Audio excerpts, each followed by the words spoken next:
Salam nama budaya, salam kebajikan. Saya pikir pertemuan ini adalah pertemuan yang cukup baik ya.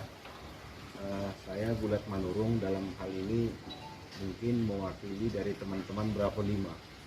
Saya Ketua Bravo 5 Provinsi Riau yang langsung ditunjuk oleh Ketua Umum kami, itu Pak Jenderal Faru Razi. Kebetulan dia Menteri Agama saat ini. Ketua Dewan Pembinanya Pak Luhut Panjaitan. Jadi hadir di tiga provinsi.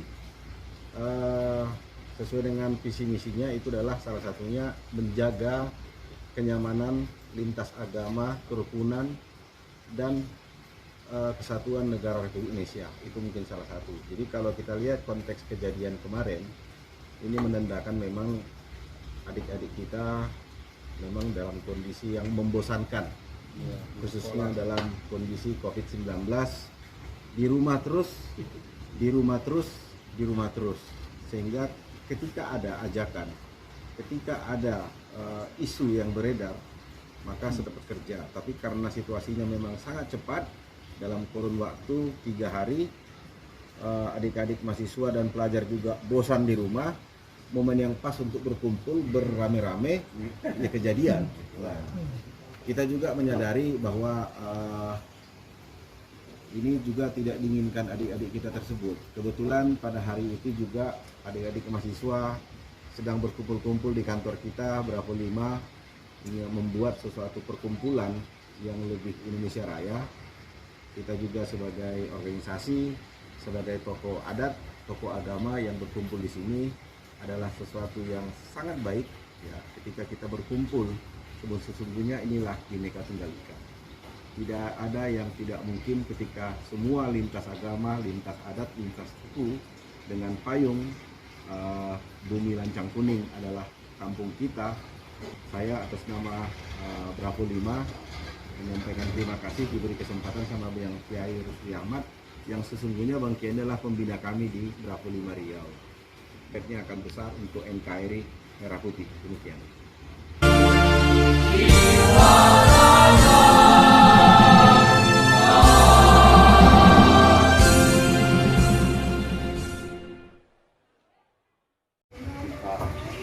Pak Isman ini calon wali kota, walaupun tidak jadi wali kota, tapi dia levelnya sudah wali kota. Jadi orang yang berani mencalonkan diri itu sudah anggap dirinya sudah satu level. Hanya saja Tuhan yang belum memberikan amanah kepada mereka.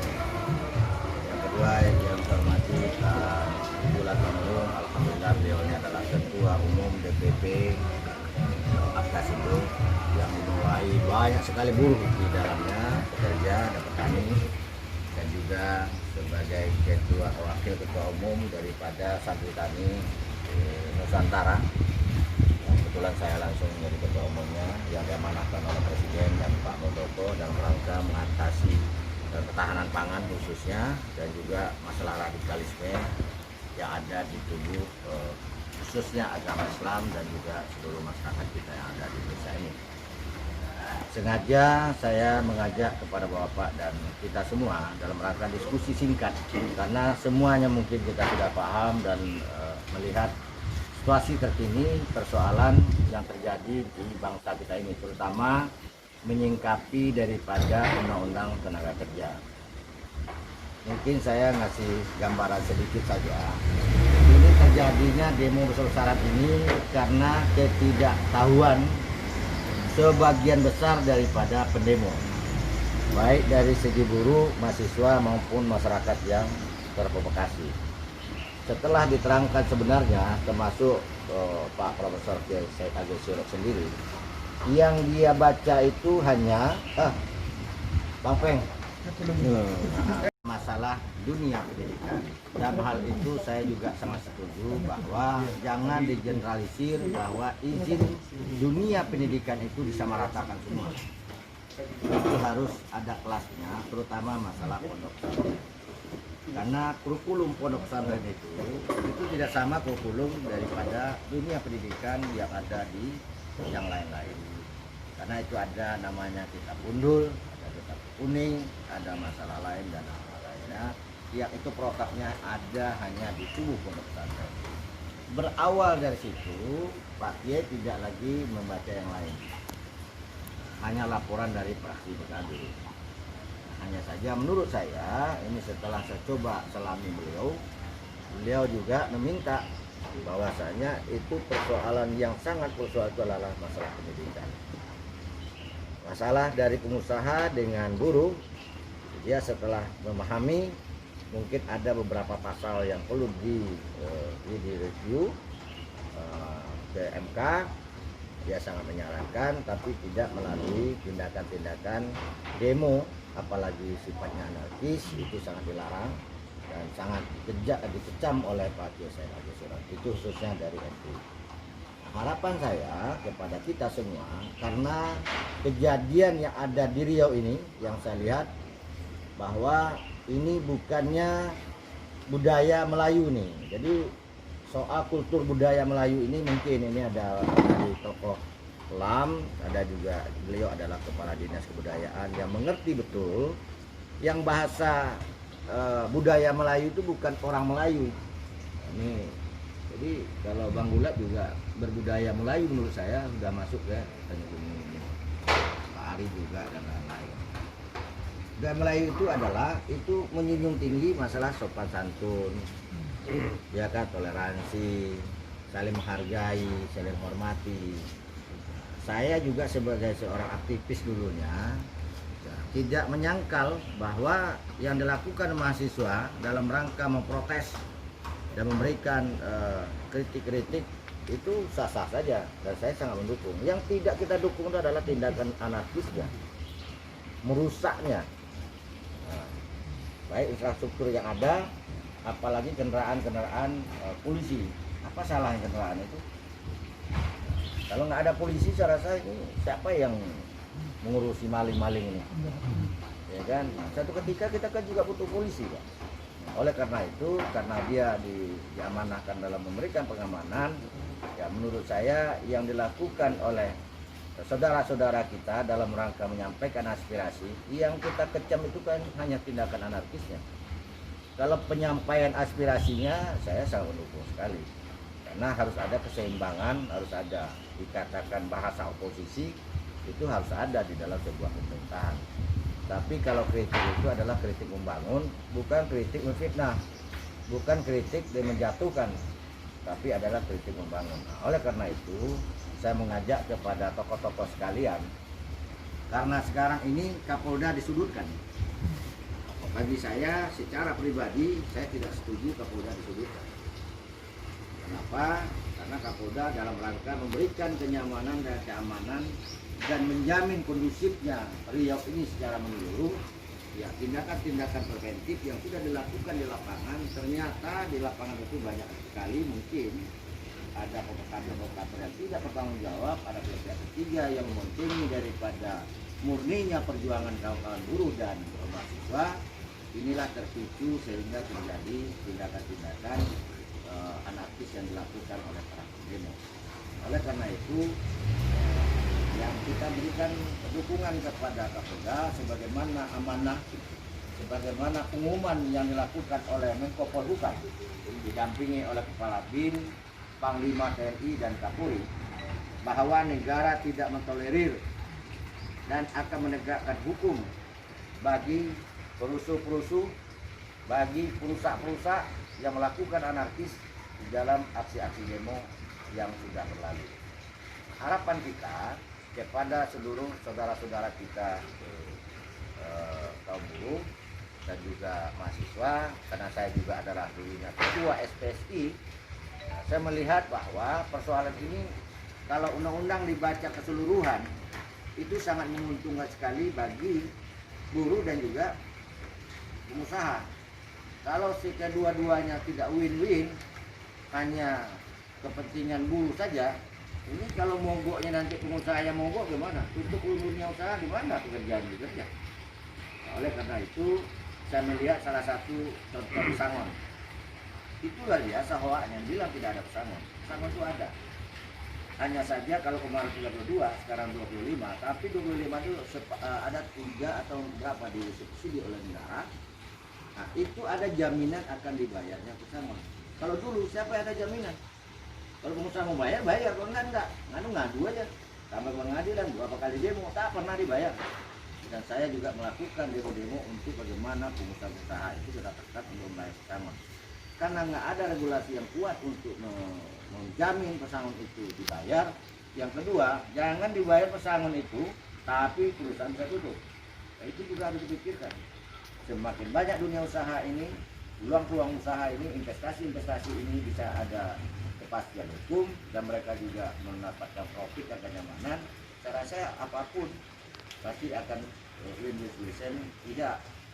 Buruh juga akan disejahterakan oleh para pengusaha. Tapi kalau pengusaha terus ditekan dengan ketentuan-ketentuan yang tidak jelas, makanya sekarang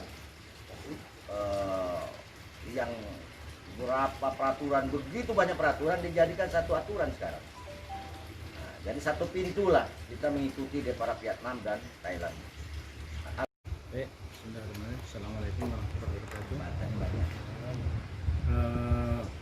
Terima kasih Pak Ketua dan Bapak-Bapak. Saya kebetulan saya juga salah satu mantan pengurus NU provinsi. Kebetulan beliau adalah ketuanya. Saya salah satu surianya dan juga mengajar di pondok pesantren sudah lebih kurang 30 tahun. Dan sekarang alhamdulillah menetap saya mengajar di Fakultas Dakwah dan Komunikasi jadi dosen kita. Melihat kejadian yang sudah kita lihat di lapangan beberapa waktu yang lalu, yaitu tentang demo-demo itu, yang jelas memang menyampaikan hak, menyampaikan suara, menyampaikan ide, menyampaikan pemikiran itu secara agama maupun secara hak manusia itu adalah tidak dilarang untuk bersuara, ya. Asal suara itu adalah yang baik, asal bicara itu adalah bicara yang baik. Nah, dalam ajaran Islam itu diajarkan berbicara yang sopan, berbicara yang baik, berbicara kepada siapa yang tinggi umurnya, kepada siapa yang tinggi akhlaknya, kepada siapa yang rendah hati kita, itu diatur semua dalam Islam. Tidak boleh. Apalagi ini kita ini dalam bernegara itu kan dalam ajaran kami Islam itu taat kepada Allah, taat kepada Nabi Muhammad, taat kepada pemimpin, itu punya wajib. Nah, sekarang pemimpin yang sah kita adalah itu pemimpin yang terpilih. Pemimpin yang terpilih hari ini adalah itulah pemimpin kita. Senang tak senang, tentu ada orang yang tak senang, orang yang rambut sama panjang, yang sambal sama hitam. Nah, itu wajib kita hukumnya itu untuk ditaati dalam ajaran Islam. Seperti itu wajib taati. Mungkin dalam ajaran yang lain, ini agama yang lain bukan seperti itu. Sebab pemimpin yang terpilih itu wajib ditaati. Nah, hari ini saya melihat itu ada memang jelas kayak tadi sudah disebutkan juga banyak masyarakat kita yang tidak paham dengan isi undang-undang Omnibus Law itu, yaitu yang halamannya kan tidak sedikit ya, sampai 1000 halaman. Kita belum baca isinya, kok tahu bisa menyimpulkan bahwa itu salah, itu kan? Kita kan bisa membaca, itu sudah dibaca. Kalau dalam dunia ilmiah kan dibaca dulu, baru kita komentari, kan begitu isinya. Dibaca dulu, oh ini kelemahannya di sini, ini kita belum baca, tahu-tahu ngikut kata orang itu salah. Wah, terprovokasi, ya kan? Nah, ini kan udah 1000 halaman dah, bukan sedikit tuh. Ya kan, saya sendiri aja belum baca, baru berapa halaman aja udah. Nah, kan itu. Jadi banyak yang saya lihat masyarakat kita itu. Memang ada beberapa pemain yang saya lihat dari luar negeri, ada dari Australia satu, ada dari Singapura satu. Itu pemainnya perempuan. Ya, pemainnya perempuan, dia sedang kuliah S3. Itu saya lihat udah. Itulah membuat masa. Itu pemain-pemain. Sampai juga ada pemain dari dalam, ya kan. Tapi yang itu kayak saya lihat. Oleh karena itu, dan ini secara agama Islam itu memang merusak itu jelas dilarang. Kita merusak, betul kata-kata merusak diri sendiri aja lah, ya kan? Kalau engkau sakit, segeralah berobat. Nah, itu kan nantinya tidak boleh kita merusak ini kan. Kalau engkau lapar, segeralah makan. Karena kalau lapar ditahan-tahan nanti akan jadi rusak badanmu. Nah, ya, kalau memang engkau puasa, ya puasa benar. Dia dapat pahala kan itu. Kalau memang tidak puasa, ya kalau makan memang disuruh makan. Nah, itu artinya merusak tidak boleh. Merusak akal juga nggak boleh. Contohnya apa? Minum-minuman keras. Itu kan merusak akal. Merusak badan juga nggak boleh. Ya kan? Merusak anak kita juga nggak boleh. Merusak tumbuh-tumbuhan. Apalagi merusak orang lain. Ya kan? Apalagi merusak orang lain. Kalau orang lain, contoh binatang saja kalau kita senggol sedikit, kucing aja lah kita pijak aja ekornya, pasti dia akan gigit, ya kan? Itu kan dia pun tidak mau disenggol, tidak mau dicubit, kita pun juga nggak mau cubit. Jadi dalam Islam kan tidak boleh begitu. Jangan engkau ceburkan badanmu itu kehancuran. Artinya kan merusak itu kan kehancuran, tidak boleh itu. Oleh karena itu dalam ajaran Islam, ya, ajaran pesantren, makanya anak-anak pesantren sampai hari ini mana ada yang mau demo? Kata kiai sana. Tidak bagus itu merusak, ya nurut. Biasanya orang-orang dari pesantren itu pada nurut, walaupun dia sudah jadi tokoh-tokoh masyarakat itu, kalau udah kata kiainya sudah yang itu sudah nggak mau. Ya, misalnya sudah kayak kami ini sudah itu ada pesantren pasti nggak mau, nggak boleh itu. Jadi Pak Kiai, harapan untuk mahasiswa dan buruh apa Pak Kiai? Kalau demo dengan menyampaikan aspirasi, kalau memang itu ada poin-poin memang tidak sesuai, ya sampaikanlah kepada pemerintah dengan cara sopan, dengan cara sesuai konstitusi, dengan cara sesuai dengan aturan yang berlaku, jangan dengan cara merusak. Itu kalau dengan cara merusak itu adalah tidak dibenarkan. Nah, itu harapan kami sebagai alumni pondok pesantren, sebagai mantan pengurus NU, artinya sekarang sebagai Nahdien. Saya juga di NU itu sudah dari tahun berapa? NU provinsi belum ada. Saya sudah mendirikan NU di Kota Pekanbaru ini. Dari tahun 82 saya mendirikan NU di sini. Ya, ini makanya oleh itu kami berharap kepada Nahdien kepada sampaikanlah kalau memang itu secara sopan, secara elegan, secara sesuai dengan aturan negara, ya silahkan sampaikan kalau memang tidak sesuai.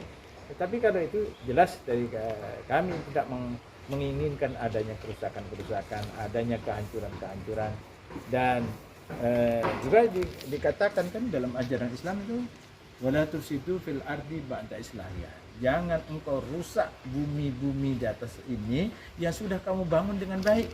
Itu sudah dilarang, Pak. Iya, jangan dirusak. Ini sudah dibangun di pemerintah kan sudah bagus. Ini kan sudah bagus, itu jangan dirusak. Ya harus diperbaiki. Kalau yang rusak harus diperbaiki. Kalau yang kurang harus ditambahi. Ya, itu yang namanya kita memperbaiki alam, memperbaiki pemerintahan kalau yang belum sempurna. Tapi merusak itu tidak boleh. Itu saja pandangan kami. Demikian saja. Terima kasih Bapak. Assalamualaikum warahmatullahi wabarakatuh. Oleh Pak Ketua, kebetulan Pak kami juga pesan Bapak itu dari Bali, kebetulan saya dari Jawa Pak. Tugas saya di Kementerian Agama. Yang kedua, kita kenalkan kami anggota FKUP Kota Pekanbaru Pak. Jadi kalau ada timbal-timbal yang dulu kami juga prihatin, dan kami mendukung apa yang diapresiasi oleh Bapak Ketua tadi. Mudah-mudahan nanti mahasiswa itu kalau demo ya dengan sopan dan santun dan pakai etika. Apalagi kita di bumi Melayu Pak, di mana bumi dibicak, diulas langit dijunjung, maka itulah filosofi itu harus kita betul-betul bukan hanya di ucapan, namun kita harus bisa memberikan di mana perbuatan-perbuatan yang tidak baik ini sebetulnya harus diluruskan dan harus diantisipasi supaya di bumi Lancang Kuning ini betul-betul Pak aman, masyarakatnya damai dan tentram, tidak ada sesuatu. Namun kalau sudah kita mahasiswa itu istilahnya ditunggangi oleh yang tidak bertanggung jawab, mungkin itulah kejadiannya, maka sebagai kita tokoh agama juga merasa tidak rela Pak kita. Karena apa? Karena di Lancang Kuning kan orangnya itu Pak santun Pak, seperti filosofinya itu ya kita bisa mawas diri. Kalau kita dibicara sakit janganlah memijak orang lain, misalnya gitu Pak. Maka ide-ide Pak Ketua ini saya dukung. Kebetulan Pak saya di Hindu sebagai Badan Penyiaran Hindu Pak, tiap hari Rabu minggu ketiga kami di-share di TVRI Pak kebetulan. Ya, ini Pak Ketua saya yang menunjuk, ya ini makanya saya ini corongnya Hindu Pak. Mudah-mudahan kalau Hindu itu nanti ada apa-apa, bolehlah ke kami sebelum ke Ketua Pak itu. Ya saya kira itu aja, kurang lebihnya kami mohon maaf Pak. Saya mewakili dari umat Buddha, kebetulan ketua untuk DPD Walubi Provinsi Riau tidak bisa hadir berhalangan. Nama saya Edi Pin, saya bagian kepala di bidang organisasi DPD Walubi Riau. Jadi untuk pertemuan kita ini saya sangat mendukung bapak-bapak tadi, sudah banyak, sudah panjang lebar memberikan ya semacam undang ataupun segala macam yang sudah terjadi. Kita tentunya menentang di lapangan sifat-sifat arogansi yang sifat-sifat anarkistis tadi. Pada dasarnya kita umat Buddha tidak menginginkan hal-hal yang berbentuk kekasaran ataupun berbentuk yang tidak baik seperti yang terjadi di lapangan belakangan ini. Untuk menentang ataupun tidak menerima ataupun ya sebagai pertentangan lah terhadap undang-undang Omnibus Law yang baru diserahkan, yang disahkan tersebut. Jadi pada dasarnya kita umat Buddha, kita saling menghargai, kita saling rukun, apalagi kita di bumi Lancang Kuning ini, semua orang yang berbudaya, yang mengakui ataupun yang berdomisili di bumi Lancang Kuning adalah orang Melayu. Jadi kita sangat mendukung untuk pertemuan pada sore hari ini, dan kita tidak menyukai hal-hal anarkis seperti yang telah terjadi belakangan ini. Saya rasa cukup sekian. Terima kasih. Pertama-tama saya ingin mohon maaf agak terlambat karena saya sudah minta izin sama Pak Ketua, sama Ketua Walubi. Kami tadi melihat ada tokoh masyarakat kami yang sedang dikebumikan, Ketua Yayasan, mantan Ketua Yayasan, sepuh kita. Jadi saya tidak melanjutkan sampai selesai prosesi. Saya ke sini sedangkan Pak Kongwan mungkin masih di sana. Ya tentunya saya pertama mau menyampaikan bahwa sudah selesai ada pertemuan antara Pak Kapolda dan FKPMR Pak Dr. Kaidir, baru selesai dan sudah diberitakan cukup bagus hasilnya antar pertemuan antara Pak Kapolda dan FKPMR. Tapi kita memang menanggapi hal yang lebih luas tentang demo anarkis sebenarnya. Tentunya kita sependapat Ketua dan kawan-kawan tadi semua bahwa semua menolak demo anarkis, tapi mendukung demo sesuai dengan aturan yang diatur oleh undang-undang. Ya, silakanlah semua boleh memberikan hak berpendapat, hak bersuara, dan itu dijamin oleh undang-undang. Namun tindakan anarkis merusak tentu sangat disayangkan. Sebenarnya kalau mau suruh pengusaha juga mau demo nih, karena yang diminta pengusaha juga ini jalan tengah lah. Tadi sebetul kata Ketua itu 25 kali itu jalan tengah, karena pengusaha minta lebih kecil lagi. Tujuannya karena kita itu tidak bisa berkompetisi dengan Vietnam dan Thailand, itu cuma 10 kali pesangonnya. Malaysia dan Filipina 15 kali aja. Kita tertinggi waktu 32 kali, itu ketiga tertinggi di dunia pesangon Indonesia. Walaupun memang kan itu berdasarkan gaji pokok yang sesuai dengan daerah masing-masing. Tapi kali-kali pesangon itu 32 kali tertinggi di dunia. Jadi saya mewakili selain PB Sahabat NU juga PSMT Riau yang sangat mendukung lah menyampaikan aspirasi secara damai dan sesuai ketentuan yang berlaku, dan supaya tindakan-tindakan anarkis itu harus juga ada ketegasan, jangan sampai terulang, karena kita yakin ada provokator, ada aktor intelektual, karena mahasiswa-mahasiswa itu mayoritas betul belum membaca RUU-nya, undang-undang yang diputuskan itu seperti apa benefitnya buat rakyat. Ini betul-betul undang-undang pro rakyat sekali, ya, apalagi di situasi pandemi yang kita harus bersaing dengan dunia sekarang, menggait investasi. Ya, di Indonesia investasi kita itu baru 5% investor asing, yang kalah jauh lah dari Vietnam yang belasan persen dari investor asing itu. Jadi memang, tapi Omnibus Law ini memang kompleks sekali, begitu banyak undang-undang yang supaya digampangkan, supaya ke depan berbisnis UMKM, dukungan terhadap UMKM luar biasa. Memang ketua mungkin banyak yang sedang kita coba upayakan. Kami baru saja rakernas kemarin. Salah satunya memang mau membedah. Terus terang kami juga tidak banyak tahu hasil yang setelah diputuskan, karena 900 sekian halaman dari 1000 sekian dipotong-potong, yang tinggal 900 yang sudah diputuskan. Nah, mana sanggup baca? Nggak ada yang sanggup baca dari tanggal 5 itu sampai sekarang pun. Ada ahli kita yang sedang baca baru 100 sekian halaman katanya. Saya tiap hari membaca ini, baru 100 sekian halaman saya baru bisa baca, dan dia ahli undang-undang.